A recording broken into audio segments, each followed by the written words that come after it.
ovom trenutku ću pozvati svoju kolegicu Valeriju Ereš, koja će vas pratiti do samog kraja današnjeg dana, a meni još dozvolite da vam se zahvalim na pažnji i da svima vama poželim produktivno, kreativno, inspirativno vrijeme provedeno uz ono što su za vas pripremili organizatori. Moje ime je Amra Avdić, uživajte u nastavku i hvala vam.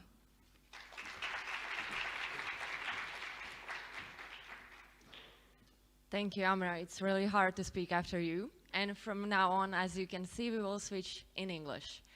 And it's also my first time hosting an event in English. They switched languages for I, so please don't be too strict. Maybe I will crush something. Okay. My name is Valeria, and it's my big honor to host you and welcome you in the name of BH Futures Foundation and Futures Leaders Summit here in BKC Tuzla. Oh, before we start, I want to ask you, did you have fun during the workshops? You can raise your hand if you had fun. And we didn't even started yet. Great. We highlighted a few times, there are 3 days of Futures Leaders Summit and 3 themes. There are education, technology, and leadership. Today we will discuss education. And you may wonder why are there 3 topics. There are main activities of BH Futures Foundation. And you notice these name tags. All of you have them. Here is your name. So we can meet later and you don't need to introduce. And if you turn it, you will see a QR code where you can check your schedule and you can find hashtags that we're using during this event.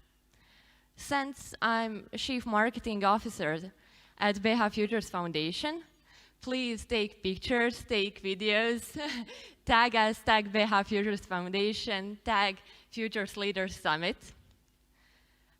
To go straight to our speakers and not to take it too long, it's even now long, I would just say one warm welcome. Thank you for being here. And this event wouldn't be even possible without you, with our sponsors and partners. And we would like to highlight one for now. We have now first keynote session, and it's powered by our platinum sponsor, Telemach. Just to be sure that I will not forget something, I wrote it down, so don't mind me if reading. For 10 years, BH citizens have opportunity to surf the fastest internet on the market and enjoy the highest quality TV program via EON platform designed by United Group Development Center. Only Telemach BH offers the possibility of using the EON Connect application that enables home internet management and maximum child protection. Tidal global music application, EON application for watching content anytime and anywhere.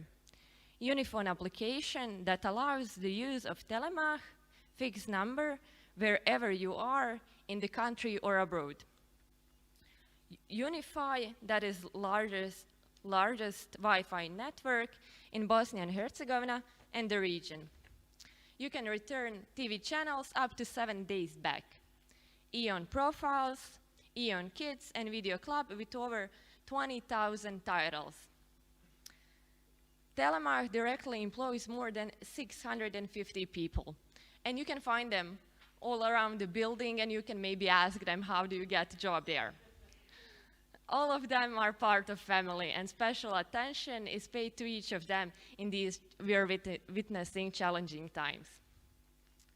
Telemach shows its social responsibility through the Telemach Foundation, which has been operating in Bosnia and Herzegovina since 2017. The Telemach Foundation efforts are in line with the company's values and reflect efforts to invest in entrepreneurship, agility, efficiency, and innovation. As mentioned, Telemach is our platinum sponsor and sponsor of the first keynote session for today. I'm happy to announce first keynote session. Topic is the importance of interdisciplinary thinking and skills for the future. And we will hear live from London our speaker, Mario Barosevcic. Mario.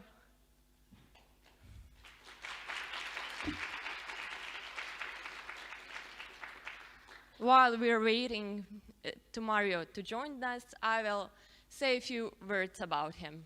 Mario is a principal at Emerge Education, leading European seed stage fund investing in edtech. Before that, he was strategy consultant at Monitor Group and led transactions at Social Finance, Europe's leading social impact investment firm. And maybe interesting for students, he holds a bachelor degree from Harvard University. Do we have Mario here? Hi, Mario. We can't hear you for now, but I believe we will fix it soon. We can hear you, great. All good. Thank you, Mario, for joining us. Thank you very much. Great to be here, and thank you for the kind words and for the introduction. I'll just start with a couple of sentences in Bosnian, and then I'll switch to English. But pozdrav svima, jako mi je drago što mogu pričati malo danas i žao mi je što ne mogu biti tu lično. Ali moje ime je Mario, rođen u Sarajevu, već 10 godina živim u Londonu i prije toga 5 godina u Americi. I svaka čast EDU-UN i svima na organizaciji. Mislim da je nevjerojatna inicijativa i jako se radujem sljedećim govorima i panelima. So I'll switch back to English now. And Eddie and Anna were saying they're nervous about speaking in events, and I'm always nervous about speaking online because I never know how my Wi-Fi is going to react. So hopefully no problems on that. I have my phone just in case something stops working, but hopefully all good. So I have a presentation I'm going to use in parallel. So let me just set that up. 1 second, just make sure I have the. Can you just let me know you can see my screen? Yeah, I think I see it there. So all good. Cool. Okay, so my goal today is to tell you about the importance of interdisciplinary thinking and skills for the future. And I'll just kind of point you to this first slide in terms of the agenda. I'll start with my personal story first, which served as a good inspiration and learning for me when it comes to interdisciplinarity. I'll then talk about my key learnings through the last 10 years of my career.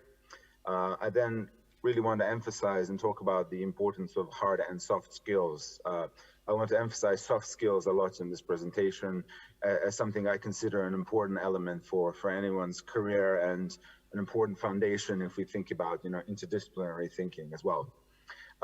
Following this, I will explain what interdisciplinary thinking is, why I find it super important for careers in the 21st century. I'll tell you about one of the most exciting interdisciplinary institutions in the world that I've had the honor of being a first investor in. And at the end, I will tie things up and summarize my key insights and some potential advice you can take away from the speech.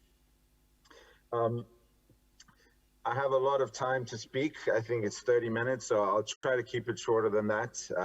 Having spent the last 4 years of my career investing in education technology businesses, I'm extremely aware that even if I danced for 30 minutes while I talked, you would still probably get bored of looking at me on the screen for 30 minutes. So I'll try to keep it fun and entertaining. And I also know that I'm speaking at the most challenging time, which is I'm the person between now and your lunch.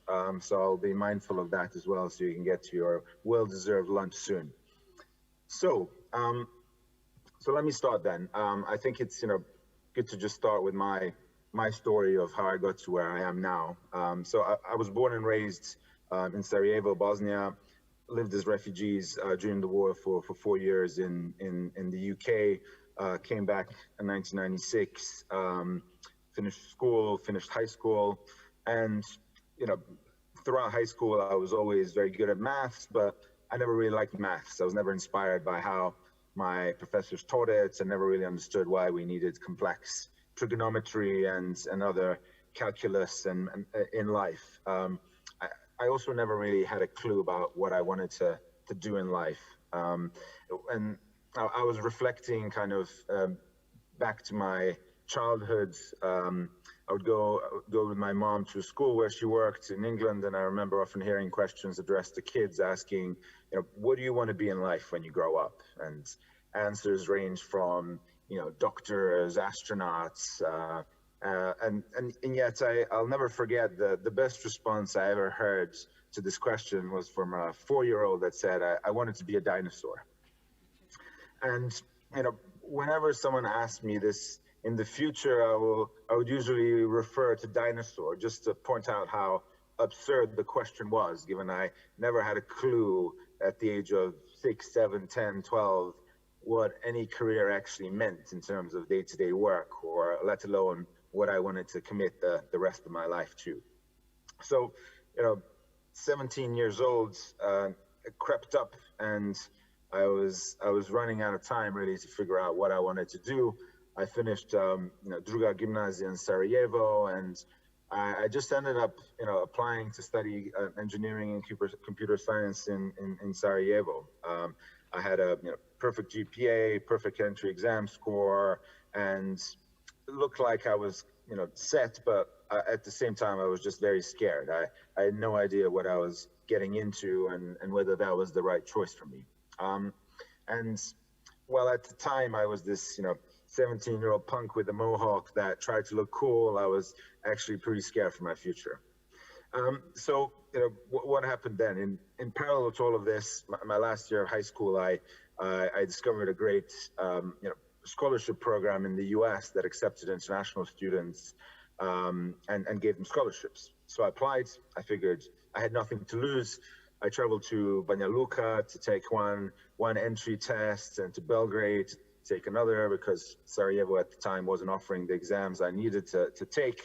And fast forward 2 months before I was supposed to start university in Bosnia, I got a call from the US high school. They accepted me, and they were going to give me a scholarship to go to the US.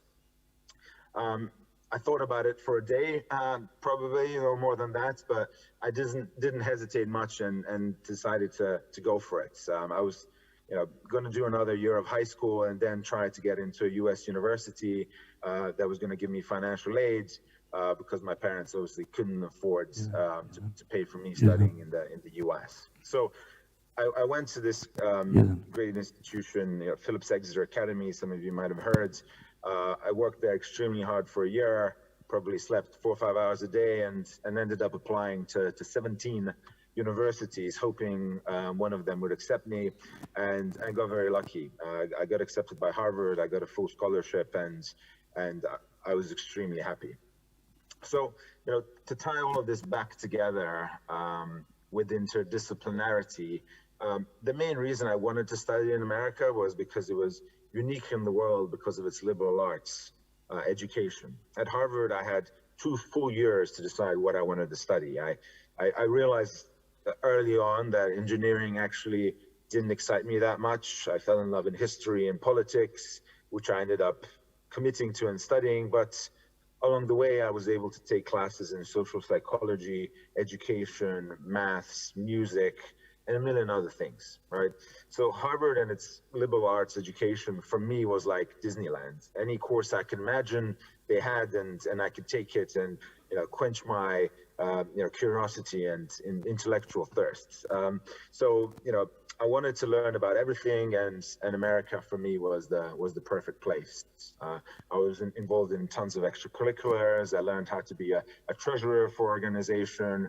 I went to China to teach a course on social entrepreneurship for 2 weeks. I invested money in stock markets with a financial investment group. I worked with vulnerable children on the outskirts of Boston to help them with studies. So it was and I also worked in a dry cleaning business to get experience in customer service and being yelled at by grumpy customers when their clothes weren't clean. So I got the kind of full spectrum of academic and extracurricular experiences that I just love, because they really helped shape my thinking about the future. However, so, you know, I finished Harvard and still felt overwhelmed about what I wanted to do next, because I still wanted to do a little bit of everything. So, you know, the next section, I want to transition into my career and talk to you about the key things I've learned. And I want to really start with the importance of hard and soft skills as one of the, I believe, key career foundations that will then lead me to talk more about interdisciplinary thinking. So on a very high level, my career has taken me across 3 very different journeys. I started as a strategy consultant. I worked with a very smart group of people who had very little hard skills, but beyond research, but excelled with their soft skills and were tasked to solve some of the big business challenges facing the world's biggest companies and governments. From which new markets to enter, how to improve operations, to how to reduce costs in a business. I then wanted to do something more meaningful in my life and realized I actually had a passion for finance, and I moved into a corporate finance position where I structured innovative financing deals to get more private capital to fund socially impactful projects in the UK and across Europe with a company called Social Finance. And my most recent chapter in life has taken me into venture capital, where I currently invest in startups that are shaping the future of education through technology.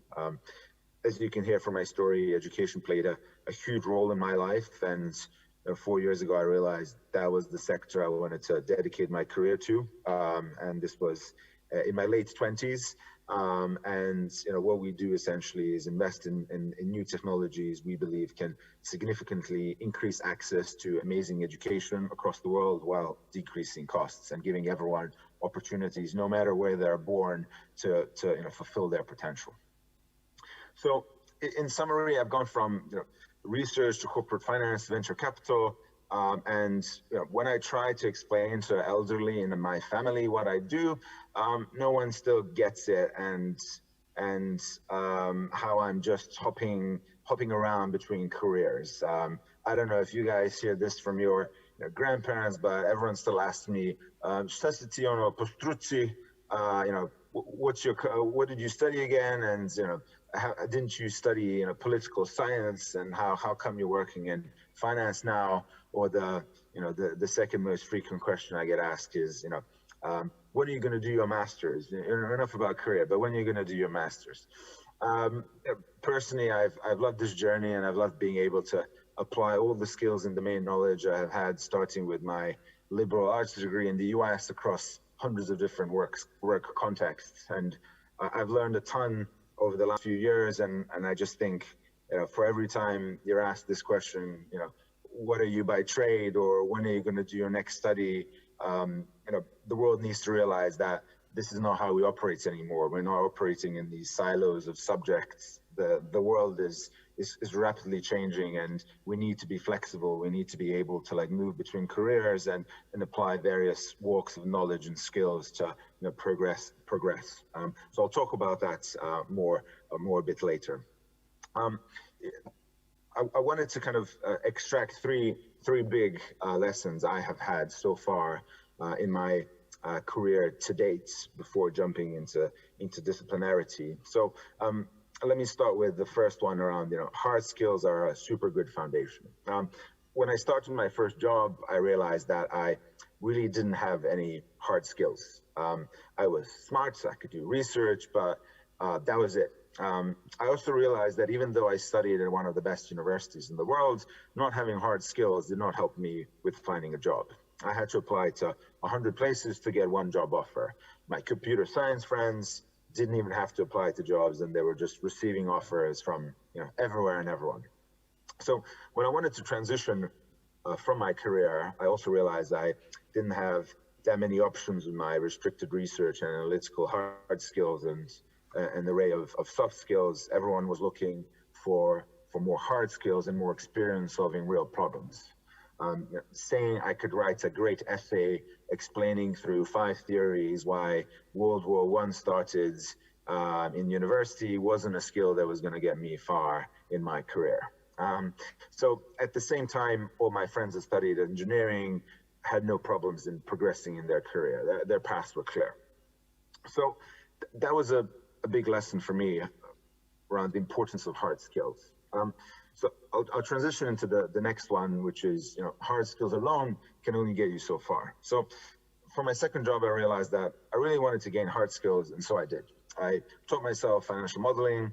I taught myself how to code. I helped set up my company's big data department, where we worked with local governments to help them derive meaningful insights from messy data. When I built up these good foundational hard skills, however, I had my other big career epiphany, which is this second point, that hard skills often only get you so far. I looked at all the leaders in my company and realized they weren't leaders because they had the best hard skills. They were leaders because they had great hard skill foundations, but also had exceptional soft skills on top. They were able to negotiate well, sell projects, influence, motivate people, and support junior talent to learn. I always remember sitting in a meeting with my line manager. I complained to her about how I was being pulled into too many meetings and I never had any time to do work. She told me that meetings were the most important work and not to underestimate their importance. So I became comfortable solving Excel problems and writing code in R, but I failed to see that the leaders in my organization stopped modeling and coding full time and spent most of their time developing their soft skills.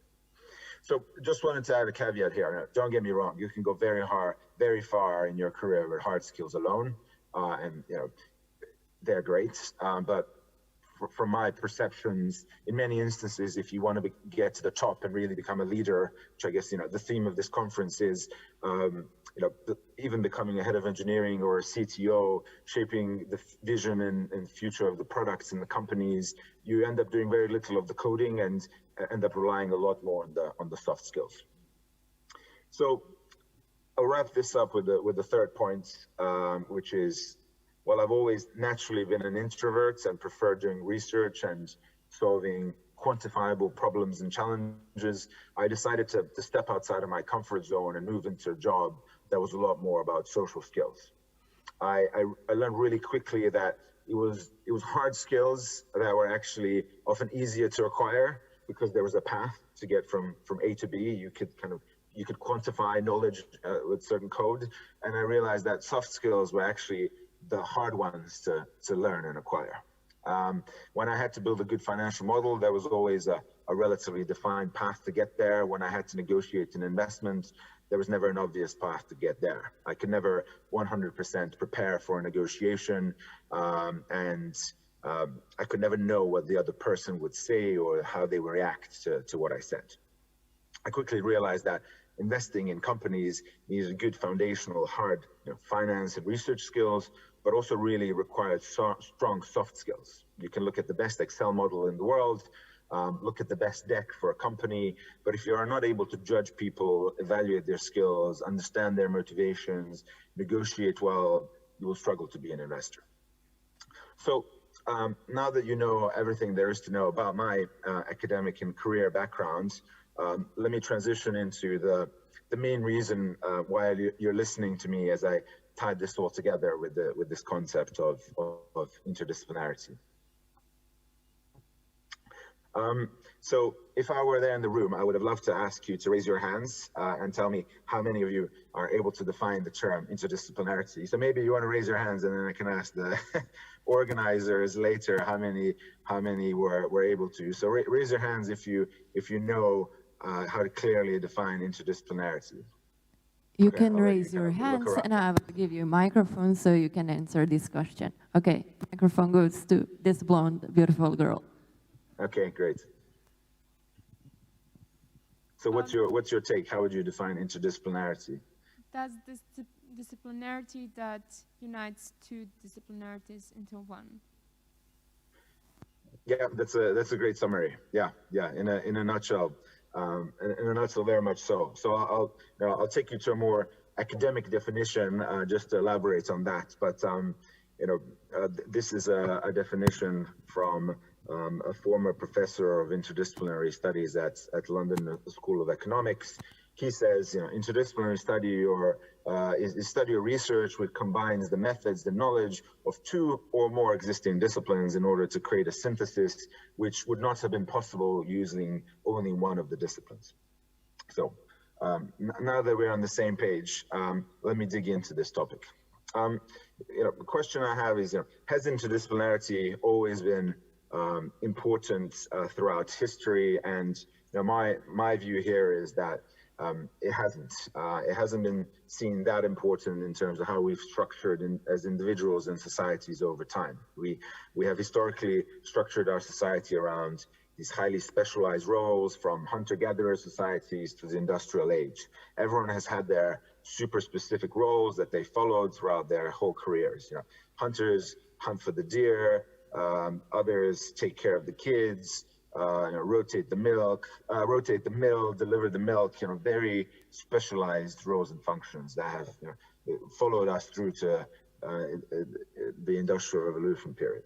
So you might be wondering, why is interdisciplinarity a thing today? Why are we talking about this? On a very high level, and I believe technology has put society on an exponential curve of progress. Thousands of jobs are being automated, and as technology is transforming society across all industries and disciplines, we are realizing that there are so many potential overlaps across disciplines that could lead to huge synergies in the advancement of mankind. Today, most of the big questions of tomorrow can no longer be just answered by one discipline. I think we've come a long way in answering all the foundational questions with each discipline individually, but the future will require knowledge and understanding of many, many disciplines. So you might be now thinking, okay, that's a cool story, Mario, but is interdisciplinarity really that important and really that in demand? And to that, I would say yes, absolutely. Wanted to pull out two great sources here just to show some data. Employers in the West really don't care anymore what students studied. In many cases, they care if they have the right skills and if they are able to combine those skills and apply them across many new contexts. So if you look at this graph, 15 years ago, 63% said, interdisciplinarity is important. 82% today think so, and care very little about degrees and what you studied, and more in terms of what skills you gained and how you can apply that. Another useful quote here from a very respectable source is from Burning Glass Technologies. That has analyzed billions of jobs in the market, suggesting we have this huge swing towards hybrid jobs, where the skills demands are becoming increasingly complex. To summarize this slide, the world and jobs are constantly changing. Your work today is very likely to be very different to the work you will have in 5 years' time. It might be because of the code you're working on, it might be because of the skills you require, and it's probably also going to be because of the industry you're working in has just evolved very, very quickly. If we don't do anything about this, research from another leading employment and staffing business called Korn Ferry shows that by 2030, there's going to be an $8.5 trillion loss in economic productivity if we in society don't expedite how we acquire skills and build broader knowledge bases. So I'll leave you with those stats to ponder, and just wanted to reflect on, today, whether our educational system is set up for fostering interdisciplinary education. And I don't think we're there yet. I think we still teach what is easy to teach. We have very nicely compartmentalized knowledge into subjects and degrees, and we pretend that all knowledge exists in isolation. It's easy to manage. It's very simple to have a chemistry department and a biology department as separate, right? We have faculty at the same time that has little understanding what other faculty and other departments do. We have students that graduate from university with strong, very specialized skills that all of a sudden realize that the world is way more complicated than universities make us think it is, through the comfort of our research, essays, and fictional projects we might be working on. We leave university and then realize that the world isn't organized into subjects. No one talks about computer science, chemistry, history, maths. People and employers are not looking for individuals that are good at subjects. They're looking for people that know how to solve problems. And solving problems often requires interdisciplinary thinking. So I want to take you through a small personal contribution I have had on the world of interdisciplinary thinking through an example, I'll transition into my final question, after which we'll have the Q&A, and love to answer any questions from you. So 4 years ago, I met two amazing individuals who made me aware of how important interdisciplinary thinking really was. It was two guys with a 10-page business plan explaining how interdisciplinarity was the future, and a lot of great experiences and passion among the two of them. So my company, we decided to invest in them and their vision to build the world's first university of interdisciplinary studies. 1 year ago, they became the first new university in the UK to get accredited from scratch in the last 50 or 60 years. Last September, they opened their doors to the first group of 65 amazing students. The name of the institution is London Interdisciplinary School, and the slogan was, for those who want to shape the world, not just fit in. If you really want to shape the world, you really need to think across disciplines. I highly recommend you check them out, but the main reason I'm introducing them is because through working with this team, it's made me really aware of very great specific examples that they're teaching right now in terms of, what does interdisciplinarity in practice look like? So you might be asking yourselves, what do you do at a place like LIS? You graduated with a degree in interdisciplinary studies, but if you don't have subjects, what do you actually study? Well, the answer is you study problems and think of ways on solving those problems using interdisciplinary thinking. So I want to take you through two, I think, highly relevant topics that are covered right now with LIS, and I always like talking about.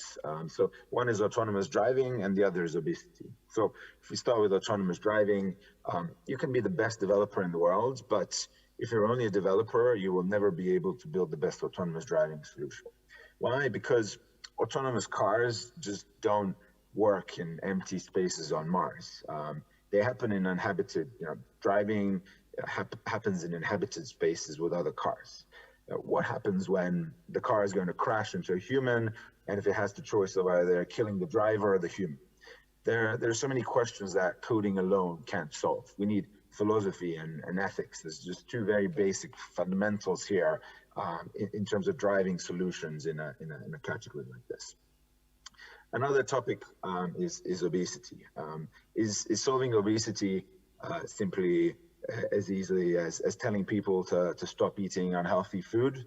I don't know, whether you guys remember advertising back in the days. This was kind of late 90s, and I always remember adverts for Changshlang, which was this the popular tea that was advertised on Bosnian TV all the time during soap operas, and it was like, drink tea and lose weight, they said, and pay us a lot of money while you're doing it. As I aged and learned more about this topic, I realized, losing weight is an incredibly complex issue. It's not enough to just tell people to stop eating unhealthy. We need to educate children in school. We need to think about taxation and perhaps taxing unhealthy food to drive changes in behaviors. We need to think about healthcare systems and how we support people with problems. We need to think about agriculture and how we raise our food and make sure good food remains healthy and affordable and accessible. So there's so many topics to explore here that, if you're the world's best chemist or advertiser or public policy servant, you just can't solve them unless you put all the pieces of the puzzle together. So with those two examples, I just want to wrap it up and finish on three main messages I would love for you guys to take away from this meeting. The first one is having both hard and soft skills is super important if you want to be a successful leader in the 21st century. Second point is the world is changing rapidly. Disciplines are more and more interconnected, and interdisciplinary thinking is extremely important. Don't be afraid of learning new things and exploring new interests and also areas with knowledge gaps. In the future, learning cannot stop with university. It needs to continue through our entire careers and lives if we want to keep up with the world and the economy. And lastly, as you progress in your careers, always remember, be persistent and curious. Lean into your interests and expand your horizons. Take all feedback with an open heart, write it down, learn from it, and don't take no for an answer. So on that note, thank you so much for listening. Hope that was useful, and back to our moderator now to see if there are any questions I can answer. Thank you, Mario, for your time. They say time is the most valuable gift, and I couldn't agree more on that. As you mentioned, now it's time for QA. We have lovely hostess that will bring you a microphone. If you have a question, please raise a hand. And as Mario said, be curious. And I believe we already have a question for you. Just a second.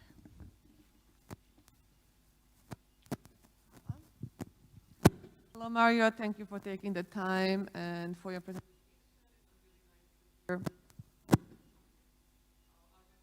And I'm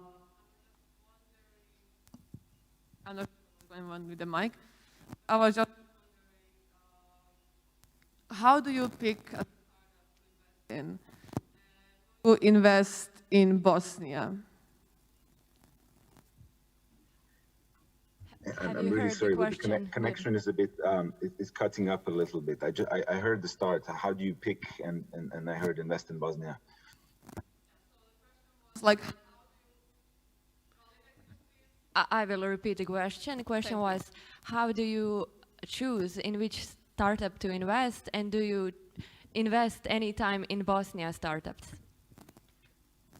Great, thank you. I think you might be something with the microphones, but I heard the follow-up question.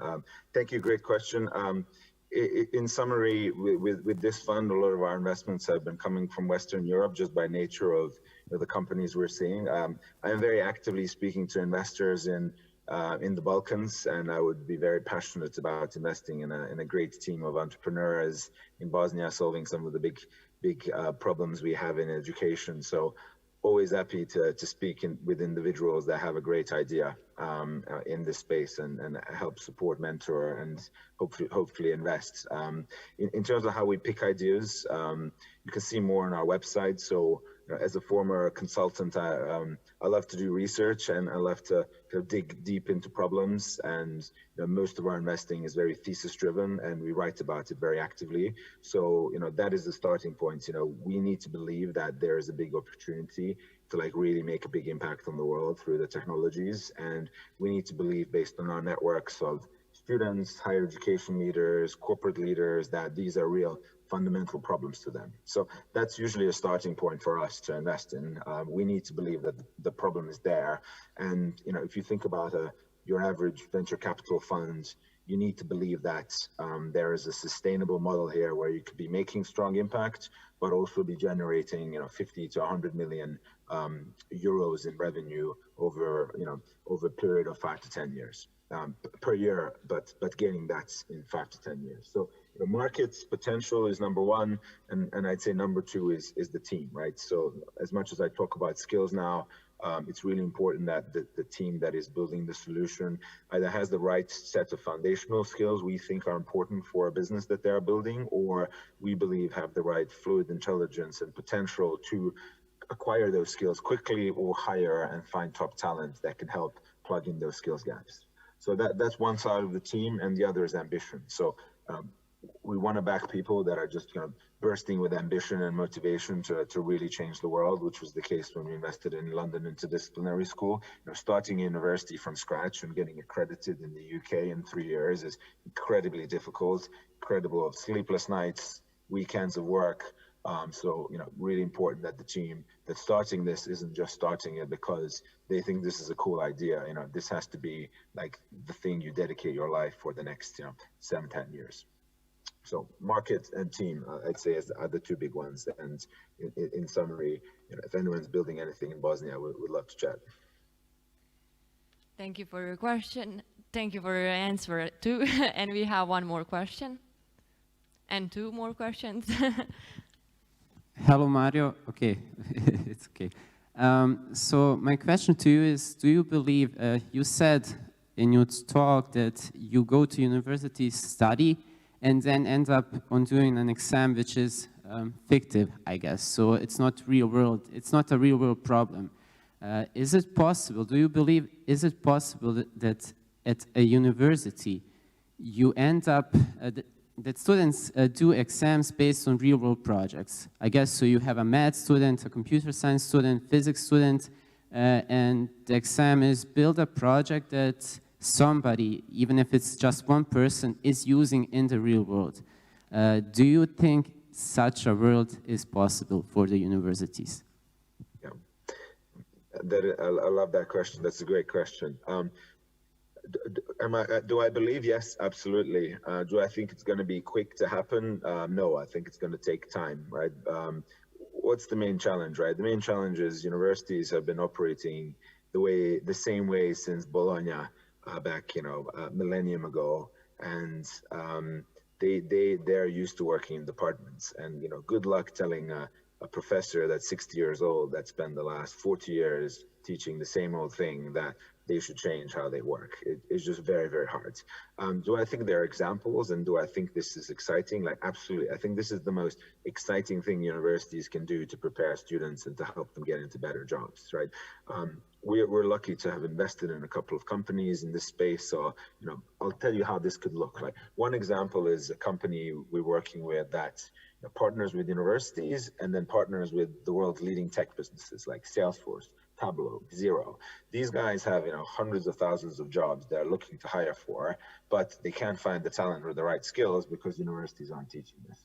And the company we're working with basically serves as an intermediary to translate what employers are looking for at Salesforce and what universities are teaching, so that universities can create courses so that you're both developing your developer skills and your theoretical knowledge of coding, but you finish your degree and you're a trained Salesforce architect, and you have a job interview lined up right after university because these big employers are cannot wait to hire you, right? So that is a vision of the world I see in the future. The other vision is what you described, which is we combine across disciplines and work on more relevant projects. There are some precedents out there where real assignments, a few businesses in Canada and the US, where real assignments are informed by real employers who have strong interests in working with students. So while you're finishing your homework and finishing your